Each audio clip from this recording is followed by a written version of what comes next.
എൻ്റെ പേര് വിസ്മയ. ഞാൻ ആൽഫ പാലിയേറ്റീവ് കെയറിന്റെ കമ്മ്യൂണിറ്റി വെൽഫെയർ ഓഫീസറാണ് തൃശ്ശൂർ ഡിസ്ട്രിക്റ്റിന്റെ.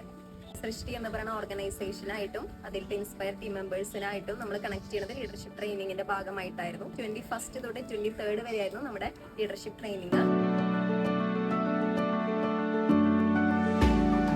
ഫസ്റ്റ് ഡേ തൊട്ട് ഈ ലാസ്റ്റ് ഡേ വരെ പല പല സ്കില്ലുകളായിട്ടും ക്വാളിറ്റി ആയിട്ടും എല്ലാ കാര്യങ്ങളും ഭയങ്കര രസമായിരുന്നു. ആക്ടിവിറ്റീസുകളും ഗെയിംസുകളും കൂടുതൽ എഫക്റ്റീവ് ആയിരുന്നു. അത് ഞങ്ങളുടെ പ്രൊഫഷണൽ കരിയറിൽ ഈ ആക്ടിവിറ്റീസും ഗെയിംസും ഒക്കെ നമുക്ക് അപ്ലൈ ചെയ്ത് പോകാൻ തരുന്ന രീതിയിലാണ് സാറുമാരായിട്ട് വിഷ്ണു ചേട്ടനും സുജിത്തേട്ടനും മകളി ചേച്ചിയും ഒക്കെ നമ്മുടെ രീതിയിൽ പ്രസന്റ് ചെയ്തതും കാര്യങ്ങൾ നമുക്ക് അവതരിപ്പിച്ചു തന്ന രീതിയും ഭയങ്കര എഫക്റ്റീവ് ആയിരുന്നു. ഇങ്ങനൊരു ക്ലാസ് കണ്ടക്ട് ചെയ്ത് ഞങ്ങൾക്ക് തന്ന സൃഷ്ടി ഓർഗനൈസേഷനും ഇൻസ്പയർ ടീം മെമ്പേഴ്സിനും താങ്ക് യു സോ മച്ച്.